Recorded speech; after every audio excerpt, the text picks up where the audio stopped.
ఓం హ్రీం దుం దుర్గాయ నమః.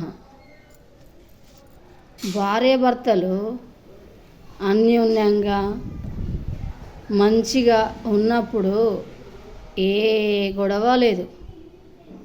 ఇక వాళ్ళిద్దరి మధ్యలో ఏదన్నా అపార్థం చోటు చేసుకొని గొడవ వచ్చిందంటే నా భర్త మంచోడే, ఇతరుల వల్లనే గొడవ పడుతున్నామని ఇక అందులోకి అత్తను ఆడబిడ్డను ఇక వాళ్ళ ఇంట్లో ఎవరెవరు ఉంటే వాళ్ళను లాగుతారు.